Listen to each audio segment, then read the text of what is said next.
Thank you, Deva. Oke. Oke, selamat pagi semuanya. Kita start ya. Belajar pertemuan minggu ke-6 ya. Oke.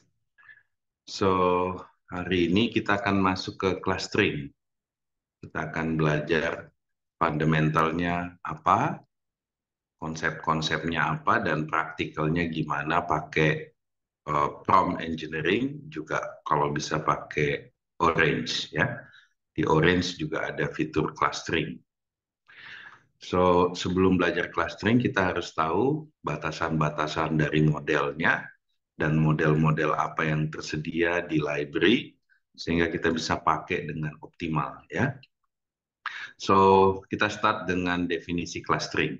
Jadi, clustering ini unsupervised. Maksudnya saya cuma butuh data, saya tidak butuh label, ya. Beda dengan classification.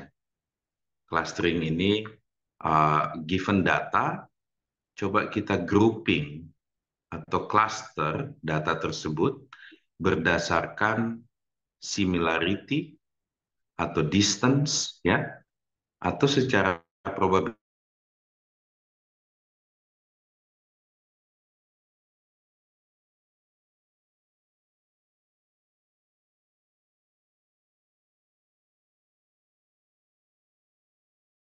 mereka yang similar, atau dari sisi distance given dataset aggregate atau grouping poin-poin yang distance-nya berdekatan. Tentu saja kita harus ada definisi distance ya. Dan definisi distance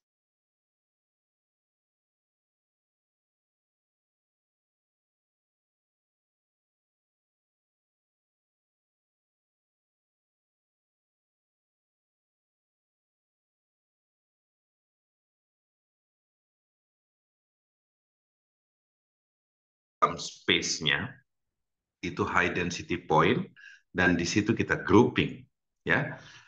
So, biasanya sebelum masuk ke dalam algoritma clustering pasti harus di pre-process ya. Ya, dari data sampel kita ekstrak features-features yang memang penting untuk menjadi similarity atau menjadi distance atau menjadi distribusi probability. Baru kita masukin ke clustering algorithm, terus kita harus bisa validate ya uh, hasilnya dan kita interpret. Nah, karena ini unsupervised, interpretasinya pasti tidak ada supervisinya ya. Ini yang berbeda dengan classification, karena kalau saya validate atau tes classification task, itu biasanya saya ada ground truth-nya bahwa yang benar seperti ini. Tapi kalau di clustering itu pasti tidak ada ground truth-nya. Jadi kalau dua orang saya kasih tugas yang sama mengcluster satu data, mereka come up dengan cluster berbeda, itu sah-sah aja ya, selama mereka perform exploratory yang benar dan memilih clustering teknik yang benar, algoritma yang benar, hasilnya juga bebas gitu ya. So, dalam proses EDA, ini proses yang penting biasanya. Kalian sebelum kalian masuk ke machine learning, biasanya clustering adalah bagian dari exploratory data analysis untuk melihat apakah memang data kalian itu ada clusternya atau ada groupingnya. Ya, mungkin cluster-cluster yang terbentuk atau grup-grup yang terbentuk itu menunjukkan suatu label nantinya ya. So, biasanya even di classification task, kita pakai clustering sebagai EDA proses. Ya. Oke, di mana aja dipakai clustering? Banyak sekali. Di setiap case data science, AI, pasti kalian butuh clustering. Ya. Mulai dari semua domain. Ya. Misalnya kalian lagi melakukan machine learning modeling, kalian pasti butuh clustering untuk exploratory. Kalau kalian bikin recommendation, kalian pasti butuh clustering untuk summarization phase. Kalau kalian bikin customer segmentation, saat kalian bikin dimensionality reduction, di biology, di physics, di semua bidang, ya banyak sekali case-nya clustering. Kalian tinggal nanya misalnya ke ChatGPT, apa aplikasi dari clustering untuk bidang tertentu? Pasti dia kasih banyak sekali. Oke? So, karena teknik dan algoritma untuk clustering itu banyak, ya, itu terbuka karena dari sisi similarity, distance, dan probabilistik tadi, itu membuat cabang-cabang algoritma clustering membentuk pohon seperti ini ya. Bisa dibilang ada beberapa bagian besar, ada dua bagian besar, hierarchical dan partitional ya.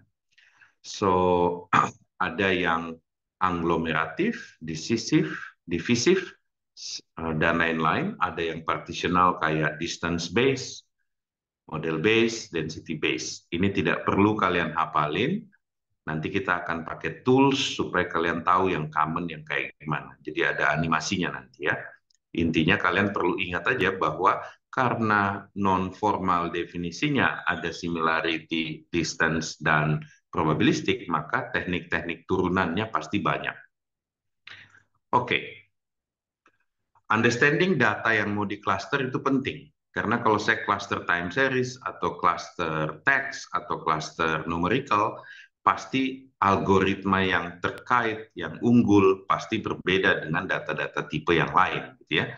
Jadi kalian harus selain punya katalog, kalian juga harus tahu dalam katalog itu kalau untuk tipe data saya, kira-kira yang mana yang bagus. Ya, oke. Next.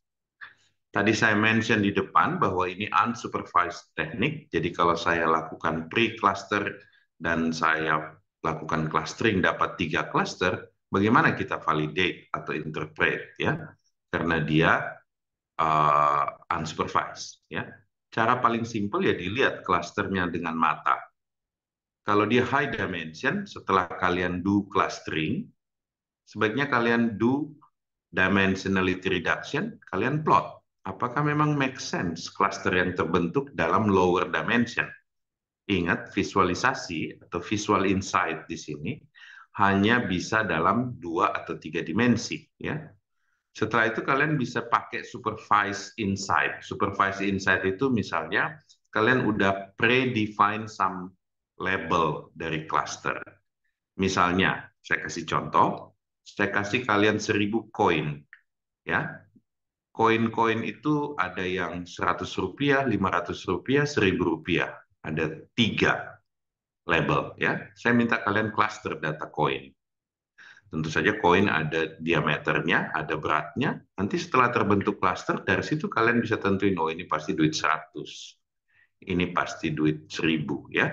Itu yang disebut supervised insight. Jadi kalian dapat ambil insight dari tempat lain ya, supaya bantu kalian interpretasi. Juga ada multi-view dan ensemble based. Kalian compete atau gabungkan beberapa clustering algorithm dan dapat insight-nya bahwa memang ada segitu banyak cluster, baru kalian jadikan itu sebagai supervisi. Juga ada validation based insight. Jadi kalian validate lagi, misalnya customer segmentation ya. Misalnya kalian diminta lakukan customer segmentation, dikasih 1 juta data customer, lihat ada berapa segmen customer kita ya. Dari situ kalian lakukan FGD untuk melihat, meneliti setiap cluster itu kira-kira personanya customer yang seperti apa. Oke. Next, kita masuk ke features topik selanjutnya tentang feature selection. So, interesting fact ya. Kalau saya punya banyak features, saya remove beberapa features, belum tentu hasil clusteringnya terpengaruh ya. Ya. So, tapi di sisi lain, different features itu juga bisa membentuk cluster berbeda. So, poin yang pertama adalah removing features bisa jadi tidak mempengaruhi hasil clustering, tapi kalau saya masukkan different features, itu bisa jadi cluster yang berbeda, gitu ya. Di sini ada beberapa gambar, di sini saya tunjukkan. Kalau misalnya kalian punya pola seperti ini dalam 2 dimensi, bisa jadi 4 cluster, bisa jadi 2 cluster, ya. So, ada beberapa teknik yang di-adopt ya di data science dan AI untuk feature selection. kita pengen tahu features mana yang berpengaruh terhadap hasil klasternya. Ada cara filtering, ada wrapper, dan hybrid, yaitu gabungan filter dan wrapper. Ya. Tentu saja tiap-tiap dataset, tiap-tiap data dan algoritma akan beda feature selection-nya. Kalian harus lihat di dokumentasi untuk masing-masing teknik. Oke? Oke, filtering model. So, filtering model, dia tidak pakai clustering algorithm untuk feature selection. Ya, dia cuma evaluate score. Jadi dia punya beberapa mathematical score, dia select features untuk masuk ke clustering berdasarkan higher score. Biasanya pakai univariate atau multivariate. Kalian harus terbiasa dengan istilah ini. Univariate itu per feature saya lihat secara independen, multivariate itu beberapa feature saya gabungin, saya lihat scoringnya. Ya. Ada beberapa method di sini, ada spectral feature selection, features dependency, entropy based distance, dan Laplacian score. Ya, karena kita belajarnya secara cataloging, ya, nggak perlu kalian hafalin semua nih, tapi in case kalian harus melakukan clustering, balik lagi ke materi ini, cek satu-satu yang mana filter model yang cocok untuk clustering teknik kalian. Wrapper. Kalau wrapper, saya bungkus, saya pakai clustering untuk evaluate cluster features. Ya.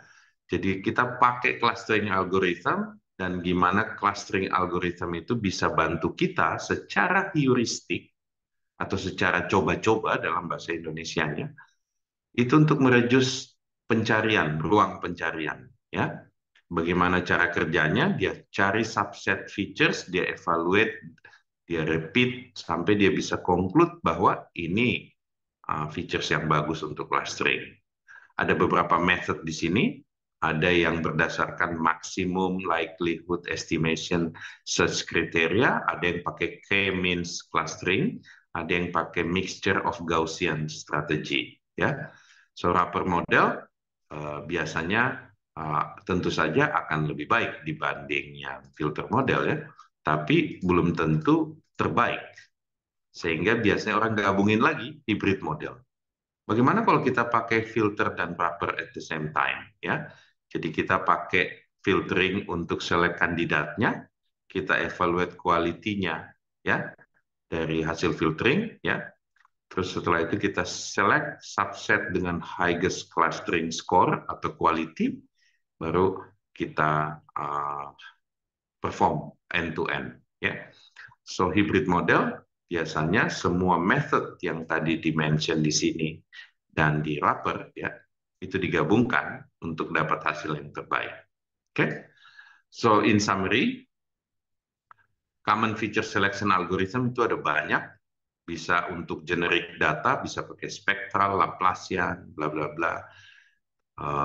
Untuk streaming data juga beda, untuk teks data juga beda, dan untuk link data juga beda. Ya, sebaiknya kalian cek di katalog ini sebelum coba-coba supaya mereduksi waktu untuk experimentation.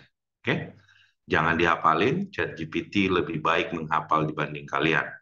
Harusnya kalian ngerti dulu fundamental dan konsepnya. Dari situ kalian bisa coba-coba dengan ChatGPT. Oke. So, lanjut, clustering model dan algorithm. Assuming kalian udah lakukan exploratory data, lakukan feature selection, dengan cara filter atau hybrid tadi, ya. Next, algoritma apa yang tersedia? Saya kasih contoh ini yang tersedia di Scikit-learn, ya. Ada banyak, 1, 2, 3, banyak algoritma. Common approach-nya, karena tadi ada 3 view, kan banyak sekali, ada yang partition based, probabilistic, generative model, distance based, ya. Mungkin ada ratusan kalau kita list down semua models dan methods dan algoritma. Nggak mungkin kita hafalin, ya, tapi kalian harus punya intuisi. Intuisi ini yang mahal buat data scientist, karena dari situ biasanya kalian bisa lakukan dengan lebih cepat pemodelannya. Intuisi itu terjadi kalau kalian punya katalog yang baik, ya, yang udah dibakukan oleh peneliti-peneliti sebelumnya. Oke, kalian nggak butuh PhD di sini, ya. Karena kita nggak mau jadi Wikipedia-nya, jadi nggak perlu dihafalin. Oke? So, kalau kita compare model-model yang ada di Scikit-learn, dia udah kasih katalognya, ya. Misalnya K-means, biasanya untuk general purpose, ya. Spectral, biasanya view cluster, ya, dan lain-lain. Jadi kalian harus baca dulu technical documentation, model-model atau method-method name ini kira-kira cocok dengan data seperti apa. Oke, supaya ruang pencarian kalian waktu menentukan saya mau pakai model clustering ini itu nggak terlalu luas. Oke, oke, next. Uh, ada partition model, ada hierarchical model. Kalau di hierarchical model, ya, dia input algoritmanya, ya, dia lihat distance-nya, kalau berdekatan dia bikin tree, ya, dia bikin tree yang bentuknya ikatan atau linkage, ya, kalau diilustrasikan kayak gini.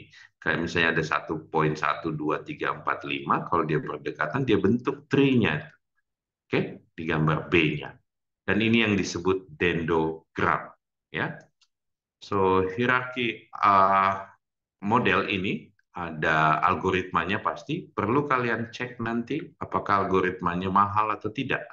Tentu saja n pangkat 3 lebih mahal dari n kuadrat atau n, ya. Tapi lebih murah dari n kuadrat log n. Oke, karena n pasti lebih besar dari log n. Oke. Ada beberapa tipe hierarki model, ada yang single, complete, dan average.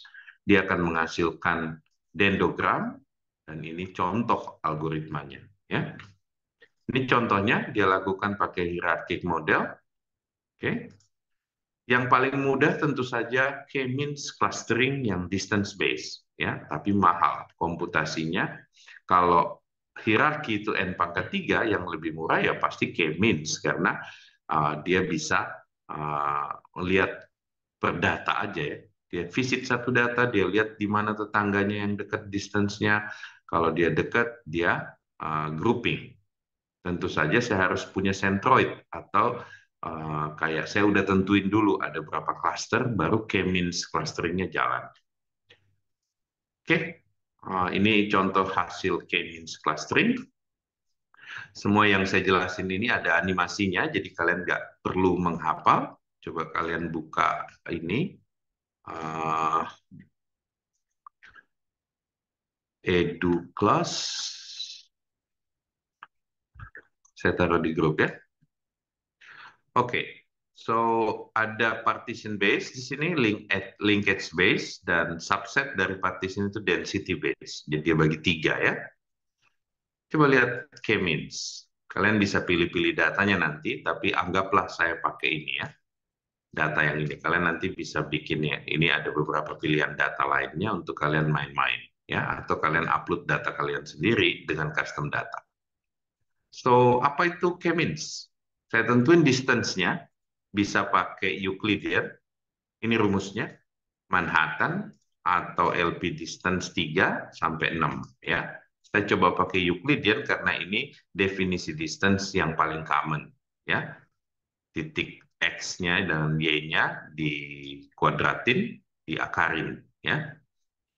So, di Kemin saya harus tentuin jumlah klasternya. Misalnya mungkin 3 di sini kalau lihat dari bentuk datanya.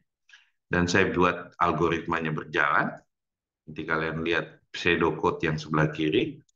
Saat lihat pseudocode, selalu lihat berapa cost-nya, berapa harganya.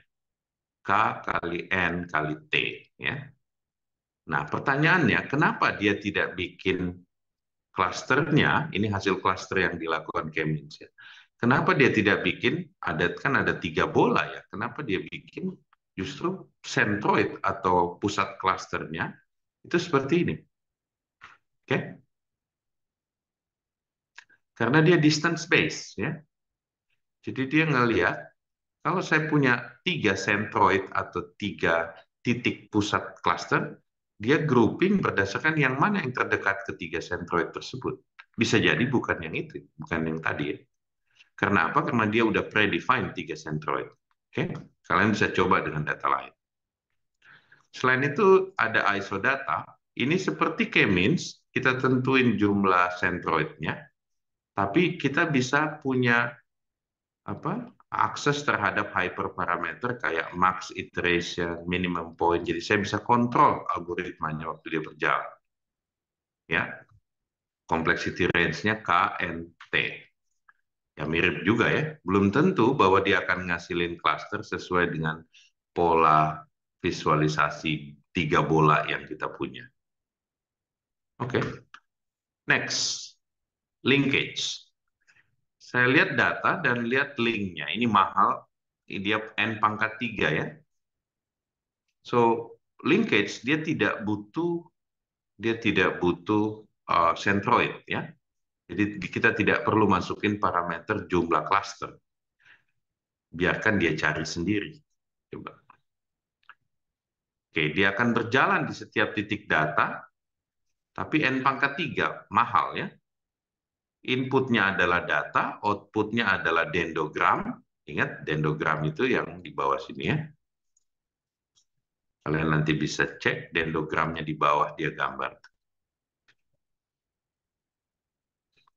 Ini lama dia berjalan.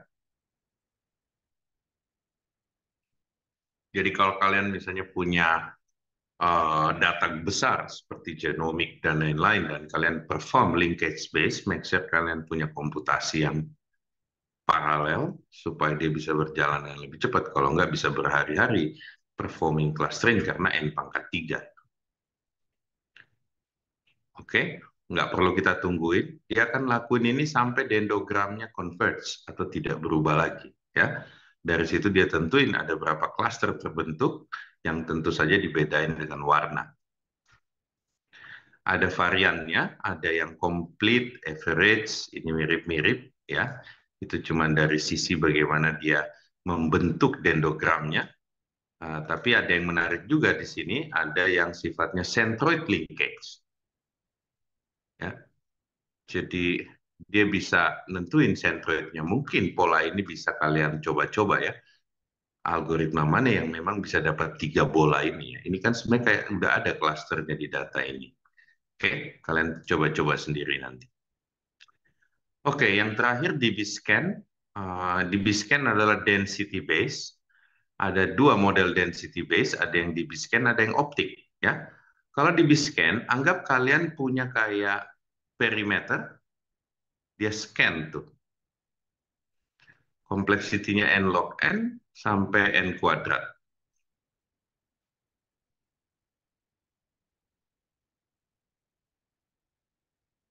Dia juga tidak pakai centroid, tapi dia pakai shutter ya. Jadi dia lihat, dia scan. Nah ini mungkin bisa dapat 3 cluster itu. Oke, karena mungkin perbedaan dari bola yang kuning dan merah ini dibanding lingkaran waktu dia scan itu jaraknya itu masih dianggap berbeda ya. Oke, dia dapat 3. Selain itu kalian bisa pakai optik. Kalau tadi dia pakai lingkaran, kalau sekarang dia kayak pakai sinar ya. Dia akan ngasilin reachability plot di bawah. Jadi kayak kita nyinarin ya. Nanti dia hitung reachability di bawah. Nah, ada algoritmanya sebelah kanan berjalan untuk melakukan clustering. Oke. So mudah-mudahan dengan edu class ini kalian tidak perlu menghafal ya. Kalian perlu ngecek library dari Scikit-learn dan kalian belajar secara cataloging ya di mempelajari teknik clustering. Dia provide sekian banyak algoritma ya. Ada DB-Scan yang tadi kita lihat lengkap sini ya. Ada optics. Tapi dia yang menarik dia juga punya yang namanya B-clustering ya. Jadi dia simultan class row. Jadi kayak ada 2 clustering teknik kita jalankan, namanya B-clustering. Oke, biasanya in practice di lapangan kalian akan banyak berurusan sama Scikit-learn clustering library. Kalian bisa juga buat itu paralel pakai PySpark in case clusternya gede ya. Jadi code kalian untuk scikit-learn combine dengan PySpark ya, Python PySpark. Supaya dia bisa, ini biasanya dipelajari di data mining. Oke. Untuk kalau nggak salah ada course-nya di Machine Learning ID, kalian bisa lihat tentang PySpark supaya kalian bisa combine scikit-learn dengan PySpark. Oke, saya balik ke slide. Oke, so next bagaimana kita validate ya? Validation teknik tadi saya sebut ya. Pasti tidak konsisten karena ini unsupervised ya, karena kita nggak punya ground truth-nya. Nah, tapi apakah ada teknik-teknik matematik yang bisa bantu kita at least melihat bahwa per algoritma itu udah jalan dengan baik atau per spesifik algoritma ya. Sebelumnya kita belajar tentang feature selection ya. Tapi sekarang kita belajar bagaimana kita validate clustering measure ya. Teknik-tekniknya juga banyak, ada yang eksternal ya. Eksternal itu pakai informasi eksternal, pakai insight dari luar yang tidak ada dari data. Tadi kita udah bahas yang kayak pakai visual insight, pakai supervisi insight, dan lain-lain. Tapi bisa nggak ada yang internal yang kita lihat dari datanya? So, teknik clustering itu banyak measure-nya ya. Jadi ada internal dan eksternal. Kalau yang eksternal validation biasanya ada metrik-metriknya juga, jadi tidak sembarang pakai opini kita aja. Tapi lihat di sini ada measure entropy, purity, F-measure, dan lain-lain. Again, ini nggak perlu kalian hafalin, tapi kalian harus bisa tahu cara pakainya. Biasanya harus baca di dokumentasi ya. Sama internal measure, ini dari internal data kita lihat structure statistik ya, atau numerical structure yang ada di dalam data untuk kita understand impact monoticity, noise, density, subcluster, dan lain-lain. Tentu saja kalian harus coba dulu yang basic, baru kalian main ke evaluasi-evaluasi seperti ini. Pasti ada journey kalian dari tidak tahu menjadi setengah tahu, habis itu kalian explore lagi, jadi jangan berhenti belajarnya ya. Karena kalau kalian bisa teknik clustering ini sangat-sangat penting di data science, dan any data processing pasti butuh clustering ya. So saya harap kalian tidak berhenti belajarnya hanya dari sesi kuliah ini, pakai materi ini selama kalian bekerja nanti ya. Juga coba cek library-library selain scikit-learn. Ada yang domain specific library. Di sini saya hanya list down apa yang saya tahu ya. Tapi biasanya untuk genomic clustering ada specific library, kalian perlu cek ya. Time series ada specific library ya.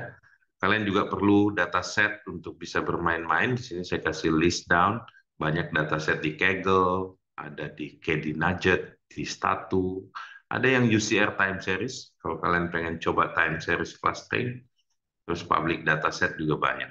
Oke, jadi data is available secara public ya. Library baik yang general purpose maupun yang specialized selain scikit-learn yang saya tunjukkan tadi. Oke. So homework kalian baca dokumentasi ya tentang clustering techniques di scikit-learn ya. Make sure kalian bisa prompt, dan selain itu make sure kalian bisa demonstrate clustering pakai ini ya. Kita lihat apa features clustering di sini. Tentu saja dia masuk ke folder unsupervised. Oke, di sini ada dari data kalian bisa bikin distance matrix. Biasanya beberapa model clustering butuh itu ya. TSNE ini lebih ke dimensionality reduction yang manifold based ya, tapi ini juga bisa dipakai untuk clustering TSNE. Oke, hierarki HAC ada, K-means clustering ada, Lovian clustering ya. Ini mungkin kayak DB-scan, itu ada gambar, bisa jadi gabungan DB-scan sama yang optiknya. Terus manifold learning bukan, outlier bukan. Oke. So, kalian punya TSNE, hierarchy, K-means, dan lowering. Nanti lihat dia punya ini, ya. Oh, oke, dia punya konfigurasi. Ini K-means pasti masukin input data ini, ya, data cluster. Oke, so kalian bisa coba-coba dengan Sinta nanti. Dan tentu saja ChatGPT supaya kalian bebas dari hafal menghafal. Zaman dulu beda sekali sama zaman sekarang. Zaman dulu orang yang baca buku berbeda, misalnya dia bisa beli buku bahasa Inggris yang bagus, dia belajar duluan dibanding temannya yang tidak baca buku karena tidak punya duit untuk beli buku. Kita anggap orang yang baca buku itu lebih pintar, padahal dia cuma memorizing. Ya, zaman sekarang ya tidak ada lagi itu.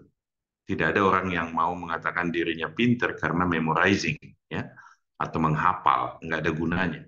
Jadi kalian harus benar-benar belajar sama Mbak Sinta nanti untuk understand itu ngapain, gitu ya, supaya nanti kalian bisa prompting ke ChatGPT, oke, supaya bisa bebas dari hafal-hafalan, oke, karena kalian ada di zamannya Gen AI, di mana AI menghafal semua yang kalian bisa bayangkan, even kita dikumpulin, nggak akan, otak kita dikumpulin semua, nggak akan ngalahin ChatGPT. Oke?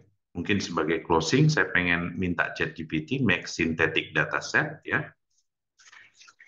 Setelah itu suruh dia cluster dan visualize hasil cluster. Oke? Saya coba bikin prompt, act as data scientist. Oke? Make synthetic data set in two dimension and write Python codes to perform clustering using hierarchical and DB-scan atau density base, ya. Kalian bisa bilang DB-scan algorithm. Okay. And compare the clusters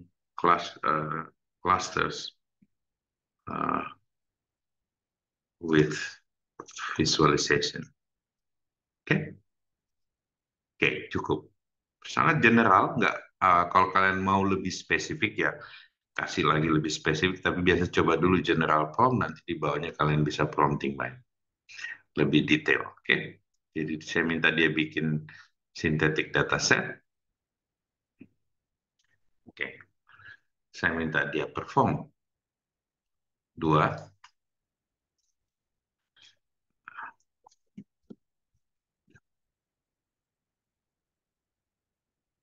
Oke, ada banyak hal yang kalian pelajarin hari ini. Sebaiknya kalian belajar prompting-prompting supaya kalian make sure bahwa yang menghafal si ChatGPT-nya, bukan kalian, ya.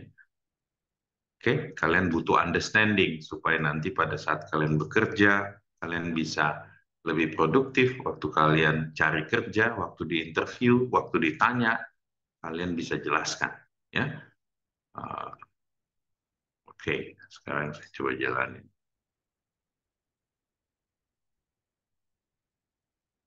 Ini sintetik datanya, dendrogramnya, DB cluster. Oke, so whatever yang saya tunjukkan tadi di DB cluster, kalian bisa perform selama kalian tahu prompt-nya. Oke, tadi di edu class yang saya kirim linknya, itu kalian bisa lihat lebih detail hyperparameternya apa, dan kalian bisa minta code-nya sesuai dengan hyperparameter. Oke, materinya cukup dari saya sampai sini, mudah-mudahan berguna buat kalian. Sebelum saya serahkan ke teaching assistant, Sinta, silakan kalau ada yang mau bertanya.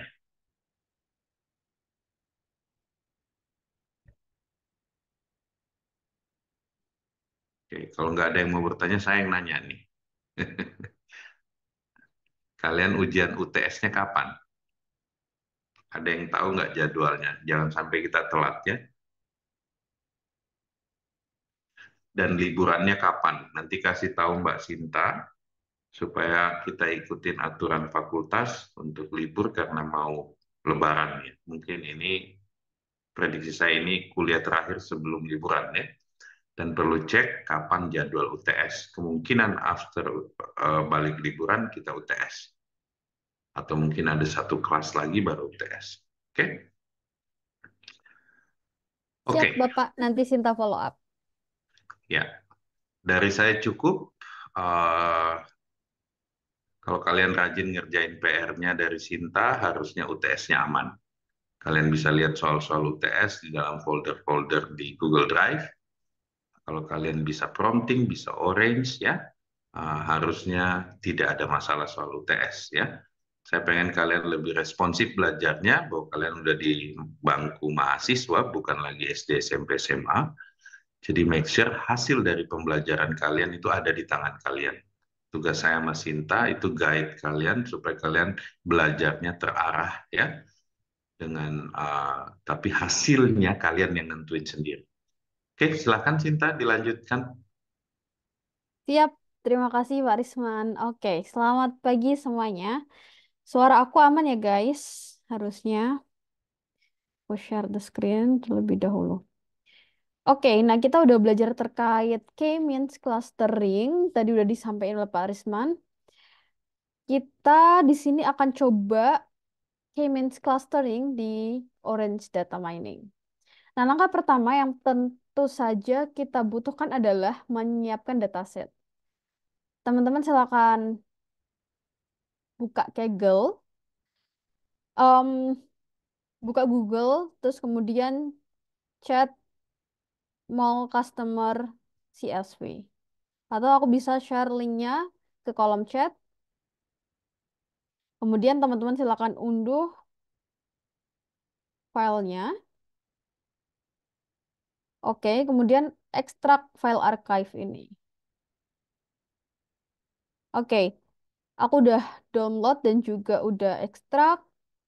Kemudian untuk nanti persiapan kita coding di Colab, aku juga udah upload dataset tersebut di folder Google Drive. Oke, dataset sudah kita siapkan. Yang selanjutnya akan kita lakukan adalah kita masuk ke Orange Data Mining terlebih dahulu untuk prototyping. Nanti kita ada gambarannya, sehingga kita bisa tuangkan ke code. Gitu ya. Yang pertama, kita load dataset kita terlebih dahulu dengan widget file. Kita pilih dataset kita, di mana kita menaruh dataset kita. Tadi kalau aku ada di sini, download small customer CSV. Kita pahami data kita terlebih dahulu. Kita explore, kita analisis. Oke, di sini kita mendapatkan informasi bahwa ada 200 baris data, 5 features, nggak ada missing value sama sekali, dan nggak ada target variable. Tentu saja karena ini adalah materi clustering yang mana masuk ke dalam unsupervised learning. Dia nggak punya target atau label feature atau label gitu ya. Oke, nah di sini kita ada 5 feature apa aja sih? Ada customer ID, ada genre, ada age, ada annual income, ada spending score. Oke, aku pingin tanya ke teman-teman, ke Aslah, halo Aslah.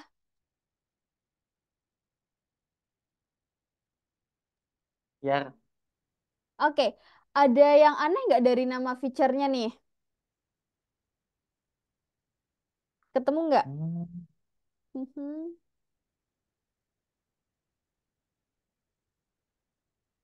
Female, male. yang genre. Harusnya gender kali ya mungkin maksudnya. Iya Ya. nggak? Oh iya. Oke, thank you Aslah. Sip. Nah, kita bisa ubah terlebih dahulu di Orange Data Mining dengan mudah. Kita double klik saja. Kita ubah gender seperti ini. Oke, kalau gender tentu saja dia bertipe kategorikal, sudah betul. Dan yang lainnya numerikal. Age, numerik. Annual income, numerik. Spending score, numerik. Oke, aku izin tanya lagi ke teman-teman. Ke Dava, halo Dava, Fatir Fajri.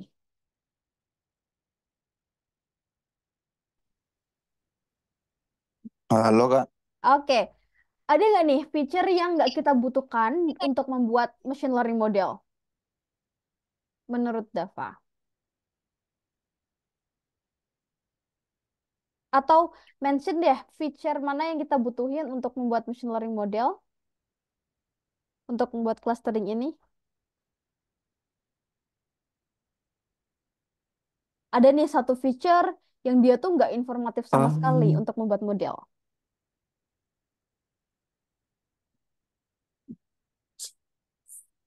Spending score mungkin. Oke, thank you Dava untuk jawabannya. Mungkin aku izin koreksi ya. Thank you udah berani speak up. Spending score kita butuhin yang kurang informatif yaitu tentang customer ID. Ya, jadi misalkan kita kan kalau customer ID itu kan berarti aku ID-nya 7 gitu, Dava ID-nya 10. Nah, itu tuh nggak menggambarkan em, seberapa banyak kita belanja di e-commerce seperti itu. Jadi kita bisa delete customer ID itu, kita ubah ke skip atau kita ubah ke meta. Ini hanya bersifat informatif aja. Gitu, Dava. Dapat dipahami kah?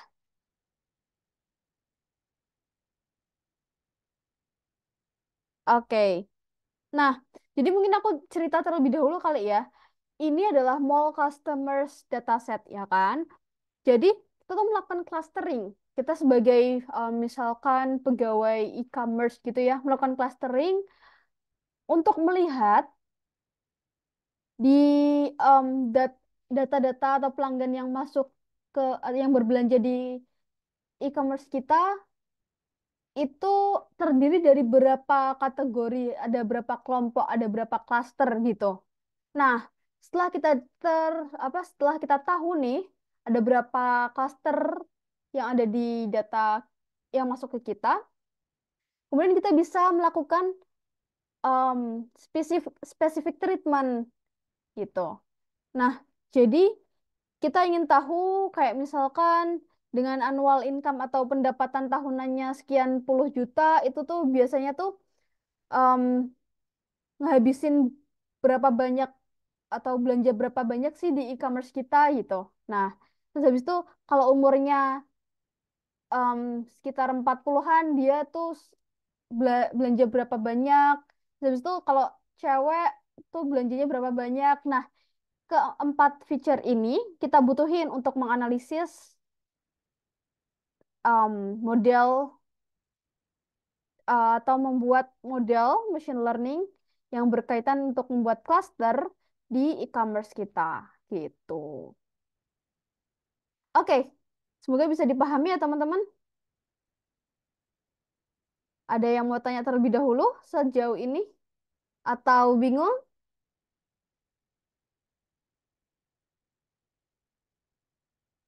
Oke. Oke, thank you Rizky. Sip. Gitu ya. Kita apply, kemudian kita close.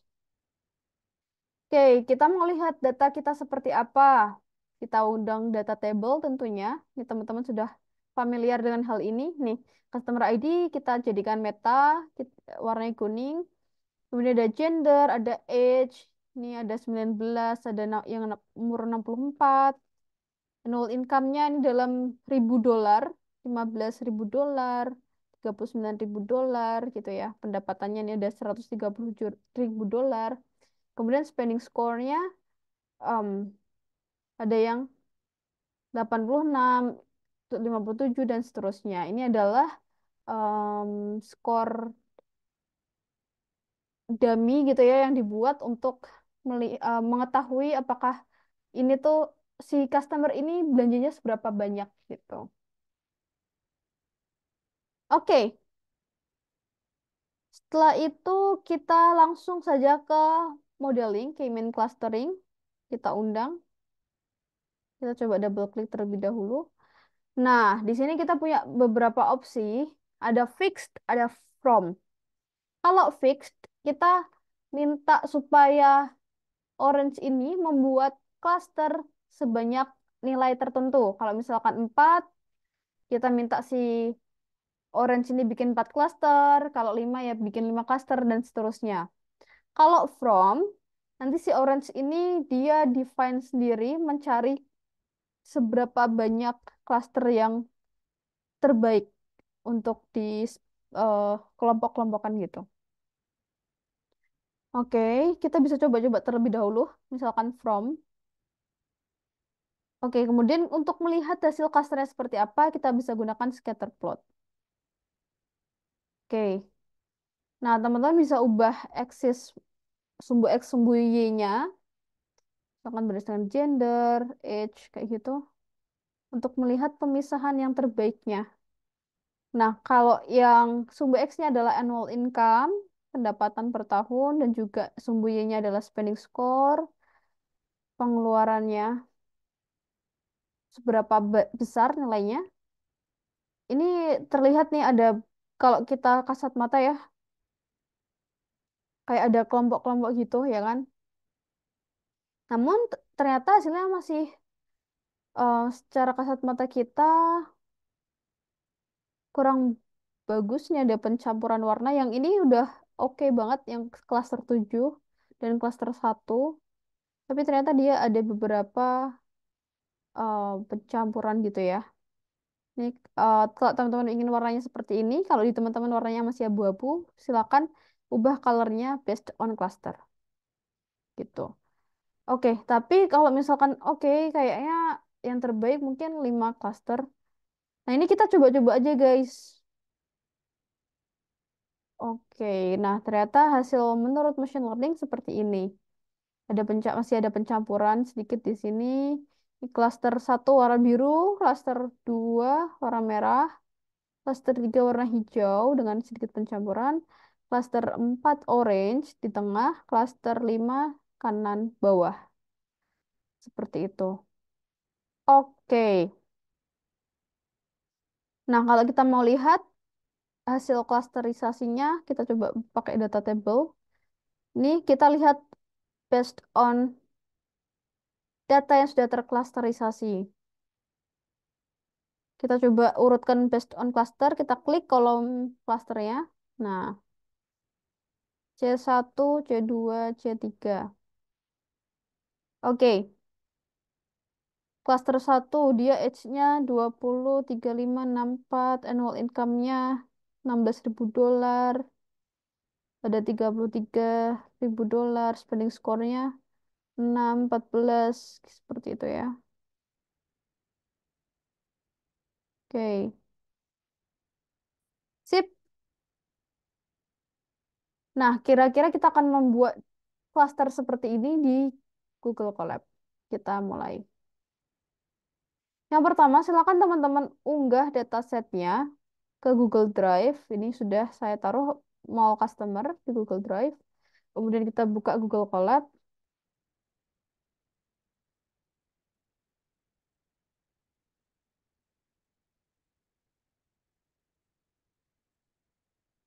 Kemudian kita siapkan ChatGPT-nya. Oke. Jadi ChatGPT itu biasanya menjawab sesuai konteks pembicaraan kita sebelumnya gitu ya, guys. Nah, biasanya aku ada intro terlebih dahulu, kayak misalkan tanya, tahukah kamu dataset mall eh, mall customer atau ya mall customers seperti itu.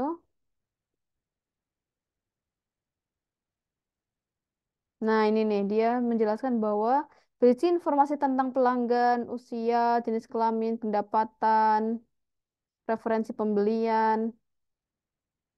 Nah, digunakan untuk mengidentifikasi kelompok pelanggan berdasarkan karakteristik dari pelanggan itu tersebut.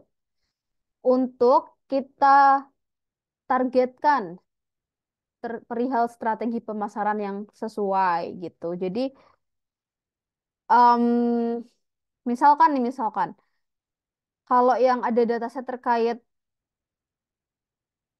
apa yang data customer terus habis itu dia beli belanjanya apa gitu, misalkan aku belinya terkait hijab, jangan sampai ditawarin yang nggak aku tertarik, nggak aku sukai gitu. Misalkan ditawarin iklan Lego, mainan Lego. Nah, itu kan kayak sia-sia usahanya gitu ya untuk mendorong para pelanggan untuk membeli. Nah, itu tuh perlu, guys. Oh, ternyata ada klaster kalau misalkan wanita, terus habis itu dia belanja hijab. Biasanya dia ternyata di pelanggan yang lain tuh kalau belanja hijab tuh belanja, sorry, himar, kerudung, berarti belanja gamis juga. Nah, gitu tuh, itu bisa, apa ya, kita bisa kayak menawarkan hal yang berkaitan dengan kerudung gitu, gitu. Jadi, sehingga kita bisa berhasil nih mendapatkan customer yang bisa belanja lagi gitu. Oke, bisa analisis asosiasi. Nah, ini nih, menganalisis pola pembelian bersama untuk menemukan asosiasi antar produk. Tadi yang barusan aku contohin. Kalau belanja kerudung, biasanya belanja gamis juga, dan seterusnya. Oke, em, setelah dia dapetin ini, dia membahas tentang mall customer, langsung aja kita minta ChatGPT untuk pertama biasa beri kode untuk connect Google collab dengan Google Drive. Atau kalau teman-teman udah biasa, mungkin aku langsung saja ambil di sini ya. Aku udah siapin. Oke, judulnya adalah means clustering on mall customer dataset. Kita run.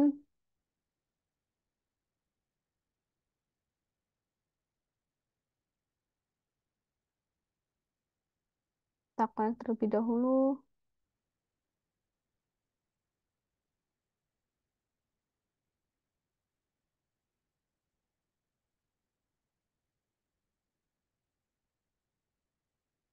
Kita tunggu sampai ada folder drive di sini. Kita refresh. Sip, sudah terhubung ya. Beri kode untuk membaca dataset menjadi data frame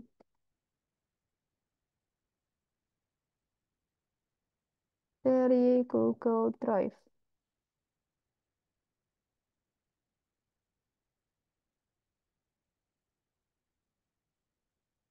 Wow, kurang sesuai dengan yang kita inginkan. Coba kita awali terlebih dahulu deh. Beri kode untuk menghubungkan Google Colab dengan Google Drive. Which, yes, kita sudah lakukan.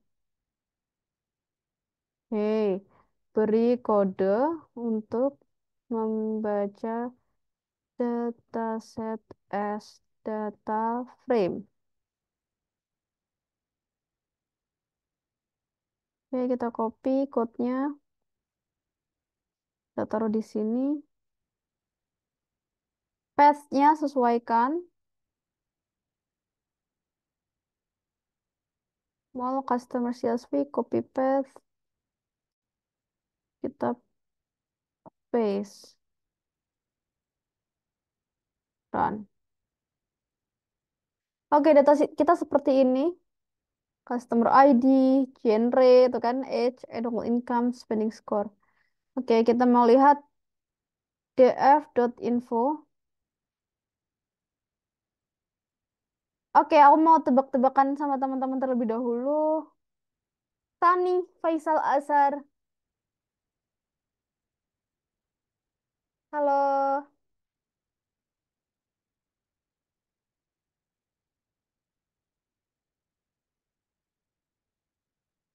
halo Sani. Atau Rizky Eka Putra. Ya. Oke, kalau misalkan kita di f.info, yang keluar bakalan apa aja ya informasi-informasinya? Kurang lebih, Kasih ya. ini apa namanya? Sorry. Kalau misalkan isinya tuh eh, tentang float atau Mhm. apa, Tuh. Terus? terus jumlah datanya. Ya, ada lagi? eh, Itu dulu. udah sih Kak. Ya. Oke, betul ya. Thank you, Rizky. Sip. Betul. Coba kita run. Yang keluar adalah jumlah datanya berapa, tipe datanya apa. Kemudian ada keterangan terkait ada jumlah data yang missing atau tidak. Seperti itu. Ada berapa feature. Betul sekali. Nah, selanjutnya kita coba ini tadi yang dinamakan exploratory data analysis.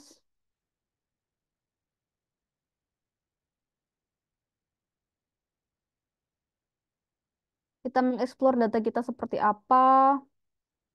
Coba kita selanjutnya adalah melakukan pre-processing terlebih dahulu ya.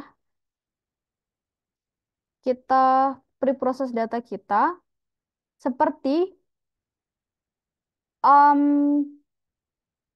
kolom apa tadi Ilham Khodar yang perlu kita hapus, yang nggak kepake, yang kurang informatif.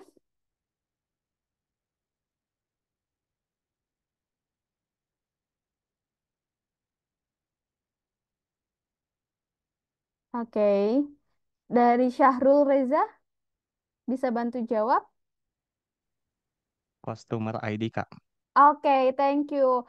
Kemudian nama kolom yang perlu kita ubah nih, Syahrul. Ada yang typo? Genre. Oke, thank you. Sip, betul ya. Thank you sudah menyimak. Kita minta ChatGPT untuk beri kode untuk drop fitur customer ID. Gitu aja harusnya bisa sih. Atau kalau misalkan mau lengkap, kita berikan informasi terkait keadaan data kita seperti apa. Paste.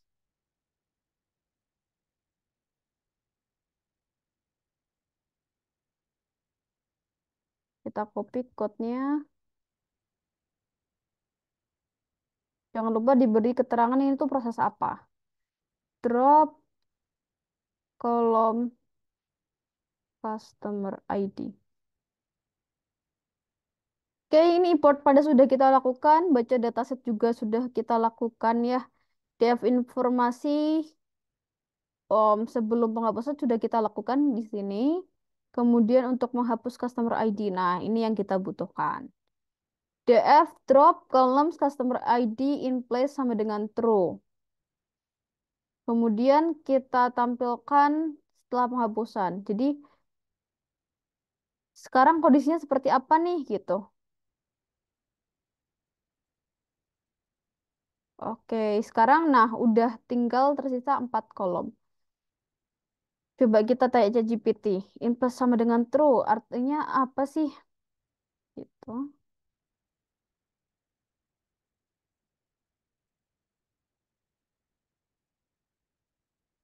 Oke, in plus sama dengan true untuk menentukan apakah perubahan yang dilakukan akan diterapkan langsung pada data frame yang ada atau apakah hasil perubahan akan disimpan dalam salinan baru dari data frame. Jika in plus sama dengan true, perubahan akan ditetapkan langsung pada data frame yang ada. Oke. Jadi kita punya data frame namanya adalah DF ya kan. Kalau invest sama dengan true berarti customer ID-nya dihapus dan itu pada data frame DF. Tapi kalau misalkan kita bikin data frame baru, kita bikin DF sama dengan new gitu, yang di drop di untuk kolom customer ID cuman di data frame DF new. Kalau yang DF-nya masih tetap ada gitu. Kalau misalkan kita nggak set in place sama dengan true. Nah, defaultnya adalah in place sama dengan false. Oke deh, kita bisa lanjutkan. Kita minta ChatGPT beri kode untuk Mengubah fitur genre menjadi gender.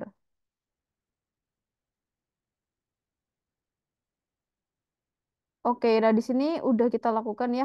Kita langsung saja pakai code ini.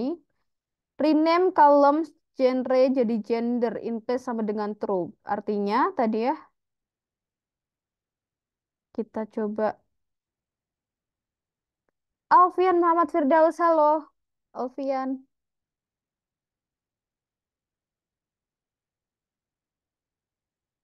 kita diskusi boleh? Halo Alfi, halo Alfi Syahrin. Lagi. Halo Kak, ya Kak. Oke, in place sama dengan true apa nih artinya nih? Eh, Kalau dari yang tadi dijelasin sama ChatGPT-nya berarti apa namanya ngerubah namanya itu langsung ke datasetnya bukan di dataset yang baru apa data Oke. frame. Yay, thank you Alfi sudah respon. Thank you. Betul ya.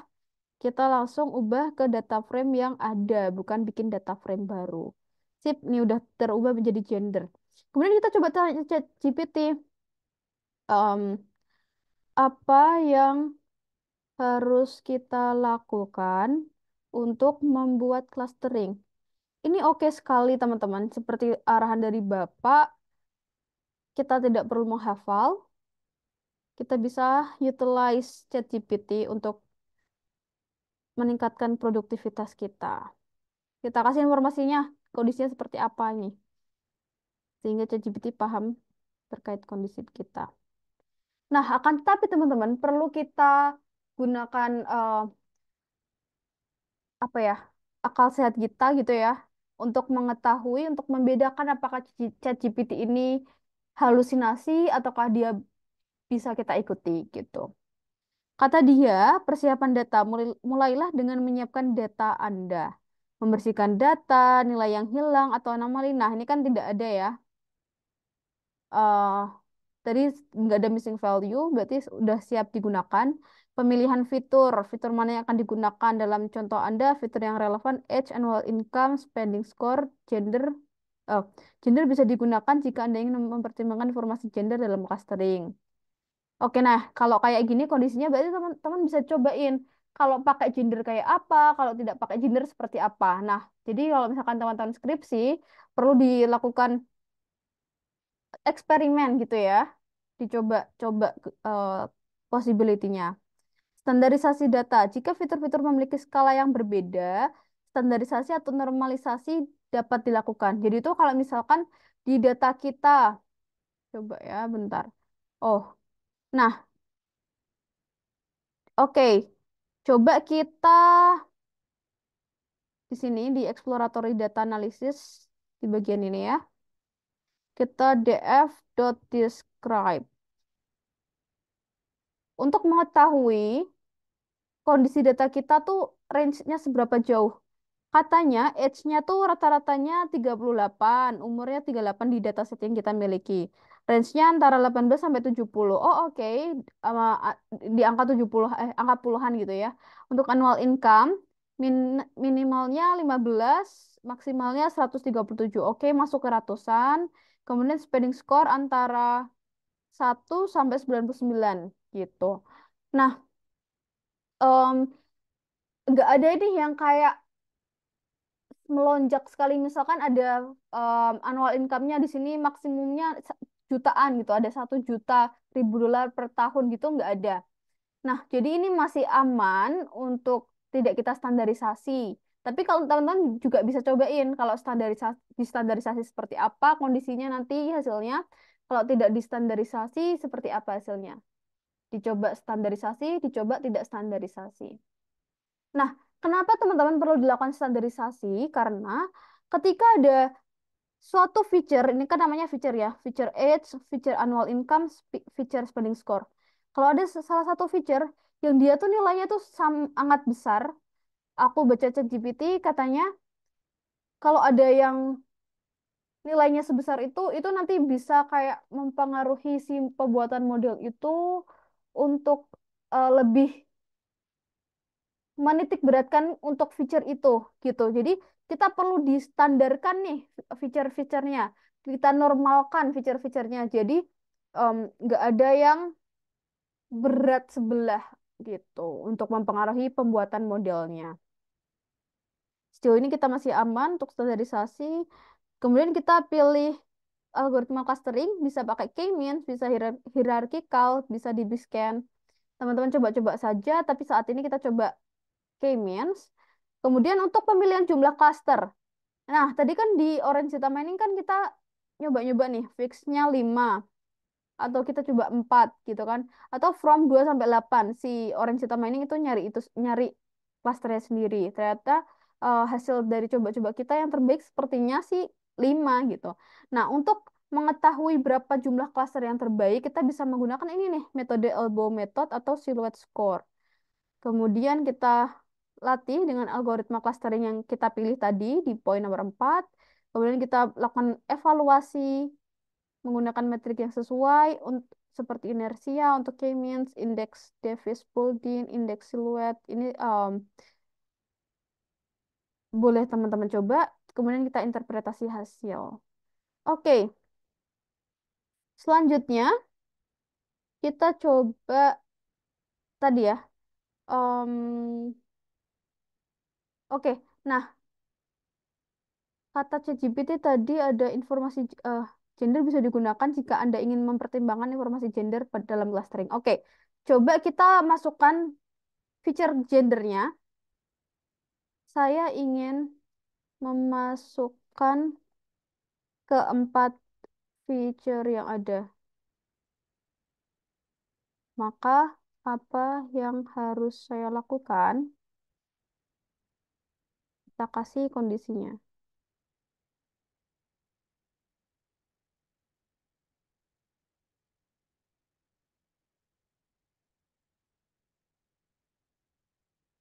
Oke, kita disuruh konversi variabel kategorikal. Jadi kalau ada seperti ini, bersifat kategori, kalau di sini tertulisnya adalah objek, kalau di Orange Data Mining tertulisnya adalah kategorikal ini ya. Itu maka perlu dilakukan proses one hot encoding. Male-nya menjadi 0, female-nya menjadi 1. Oke, nah berarti kita minta ChatGPT untuk memberikan code nih ya, konversi variabel kategorikal gender menjadi numerik. Oke, kemudian kita df. Sip, gendernya sekarang 0 dan 1. Udah numerik dalam bentuk numerik, age numerik, semua numerik. Oke, nih ya tadi kita boleh ikutin ChatGPT, boleh tidak. Untuk saat ini kita coba tidak standarisasi terlebih dahulu, tapi teman-teman boleh cobain keduanya.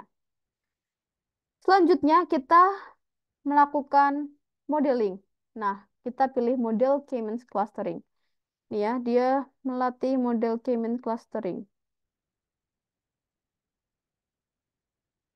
Oke. Tapi di sini dia tulisnya DF scale yang sudah terstandarisasi. Kita bisa menggunakan DF saja. Coba ya. Oh, jangan lupa. Sebelum kita melakukan pelatihan model, kita harus memilih jumlah cluster yang tepat, yang terbaik.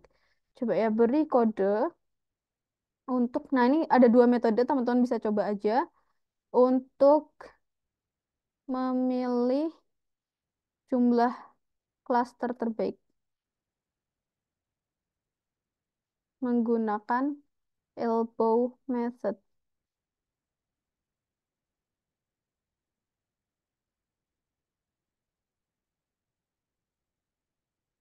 Oke, nah di sini kita menghitung inersia I in range 1 sampai 11.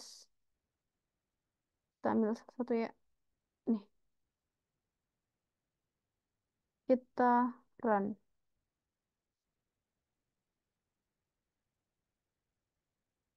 Name K-mean is not defined. Jangan lupa library-nya. S- Kita bisa menggunakan sklearn, library sklearn untuk membuat model, untuk membuat ini apa? Menggunakan elbow method untuk mencari klaster terbaik. Oke, PLT, matplotlib juga dibutuhkan.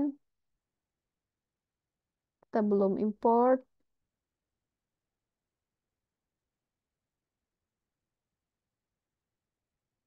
Oke, seperti ini. Oke, nah coba kita tanya ChatGPT. Cara mengetahui jumlah klaster terbaik menggunakan elbow method.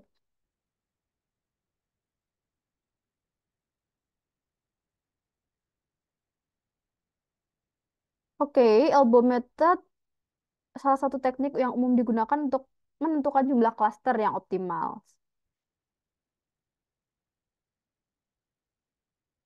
Ide dasar dari metode SIKU atau elbow method bahwa jumlah klaster yang optimal adalah di mana penurunan dalam nilai inersia yang mengukur seberapa rapat titik dalam suatu klaster mulai melambat secara signifikan. Oleh karena itu, pada plot inersia terhadap jumlah klaster, titik di mana penurunan tajam dalam inersia berkurang dan membentuk kurva seperti siku. Oke, perhatikan di mana grafik menunjukkan perubahan tajam dalam inersia yang berkurang, biasanya membentuk kurva seperti siku.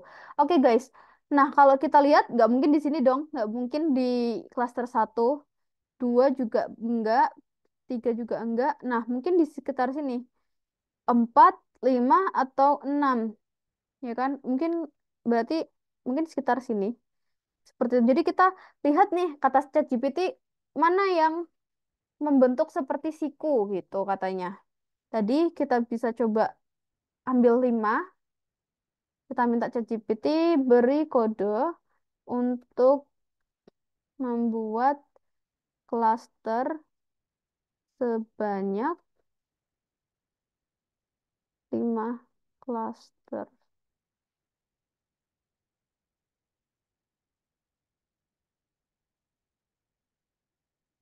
Oke, kita pakai ini.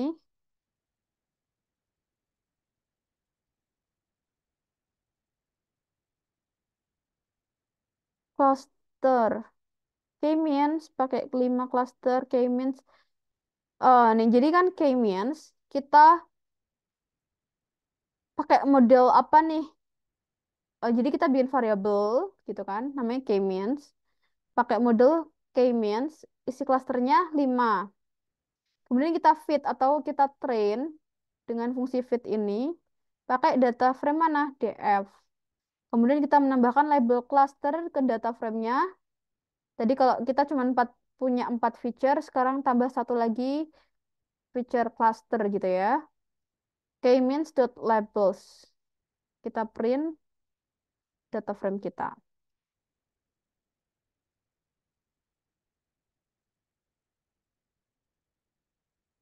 Oke, nah ini udah muncul kolom clusternya ada 014, 042 dan seterusnya. Kita minta ChatGPT beri kode untuk melakukan visualisasi hasil klasterisasi.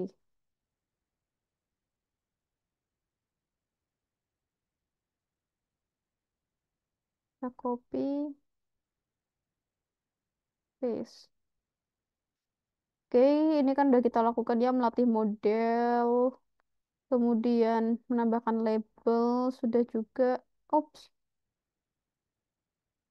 aku salah copy ya. Nih, copy. Kita import import matplotlib udah. MPL Toolkit belum punya Access 3D. Wow. Kemudian kita visualisasi. Ini ya ada cluster 0 sampai 4 karena kita punya 5 cluster. Ini warnanya. Ini kita kasih label. Ini based on age sama cluster. Ini spending score, ini cluster. Coba ya kita visualisasikan hasilnya kayak apa yang dikasih. Hmm, Oke, ini visualisasi based on age, spending score, cluster of customer. Oh, sorry, ini judul. Cluster of customer ini based on age sama spending score. Ternyata kalau di klasterisasi seperti ini, merah sama biru tercampur. Ini yang umur 40-an, seperti ini. Coba kita specify, beri kode untuk melakukan visualisasi hasil klasterisasi dengan sumbu X adalah annual income.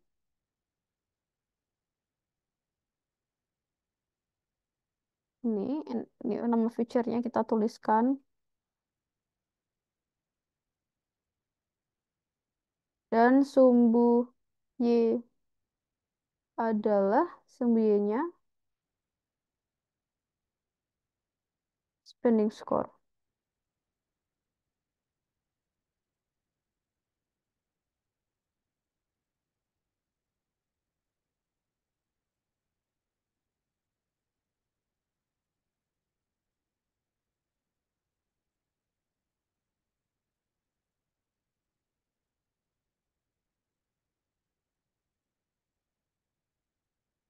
Oke, si born-nya jangan lupa diimport.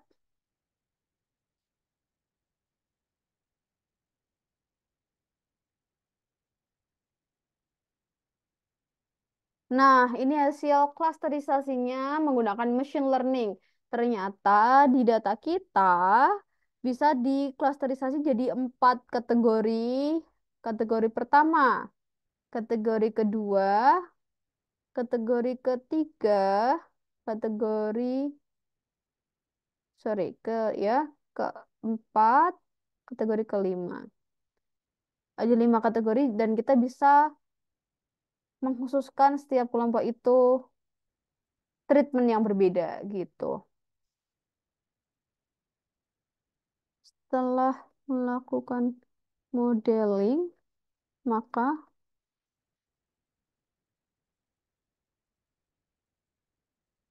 kita coba ya.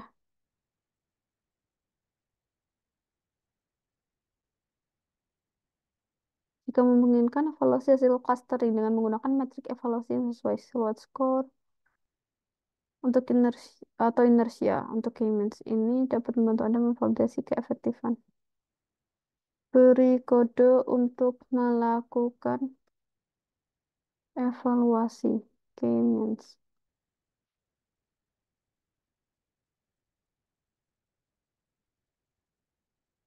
Dibalikin lagi ya menggunakan inersia ya.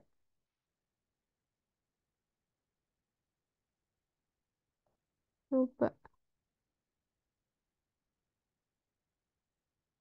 Kayak silhouette score dan inersia. Silhouette score. Jangan lupa import.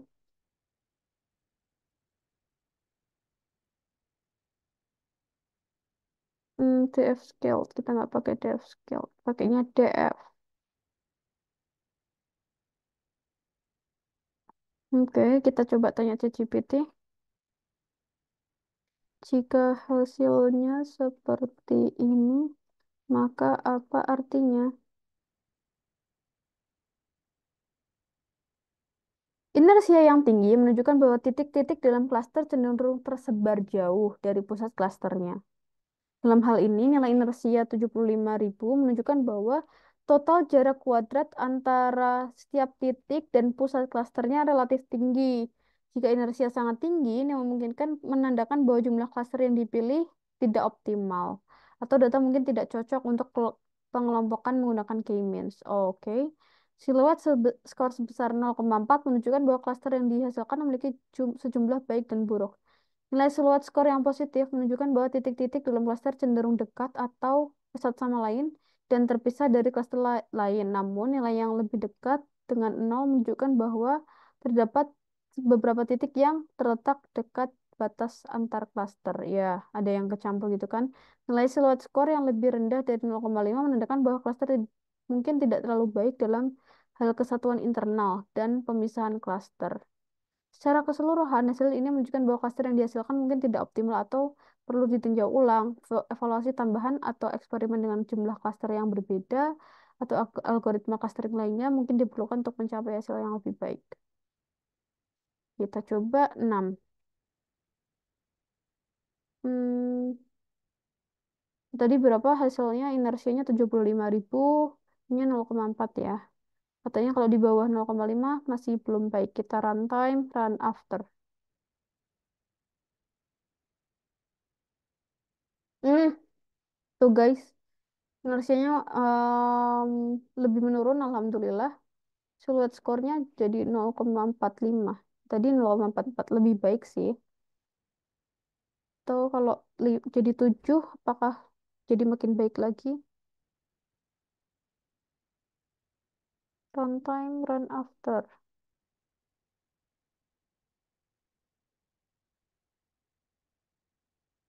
Hmm, tadi berapa? 50 berapa? Lupa. Yang ininya, coba deh kita catat. Ini kalau K sama dengan 7. Kalau K sama dengan 6,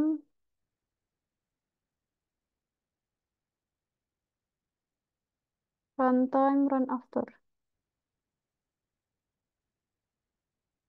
Oke, jelas ya guys, K sama dengan 6. Inersianya lebih kecilan ini, siluet skornya lebih gedean ini. Nah, tapi ya kalau kita lihat dari elbow tadi, ya mungkin sekitar 6 atau 7 gitu. Untuk sikunya, ini tidak terlihat jelas ya sikunya di mana. Tapi coba kita 8. Apakah semakin baik? Kita lihat gambarnya tuh kalau 7 kayak apa ya? Kenapa dia cuma ada 6? Benar ya 6. Sekarang kita 8. Runtime, run after.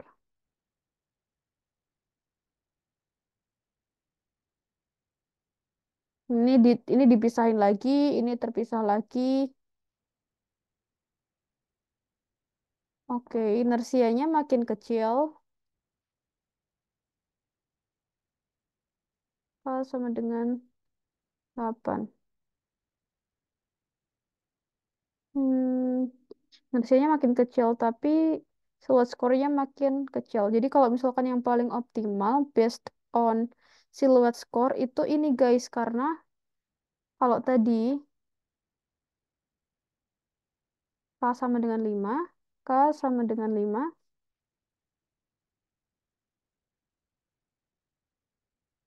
silhouette score-nya 0,4. Yang paling gede ada di 0, eh yang paling gede ada di K sama dengan 6, yaitu 0,45. Oke, kita ikut silhouette score-nya saja, yaitu 6.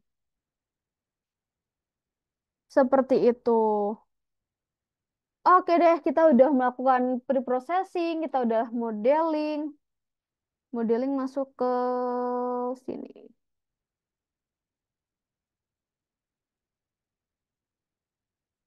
Iya. Kemudian ini masuk ke evaluating.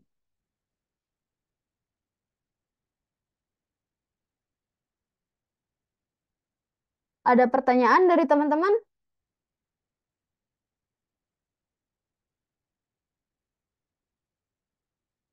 Ceta Maulana, halo Kak Ceta.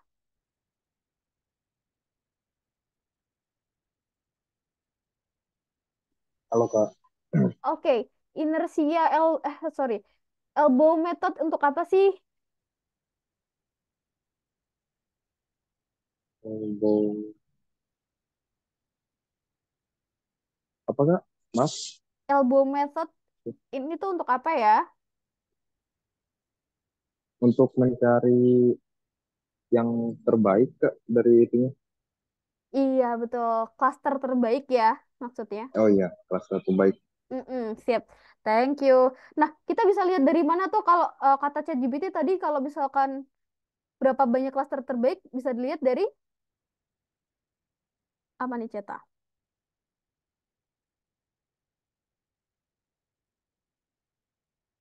Sikunya ya. Em, aku izin sharing kembali.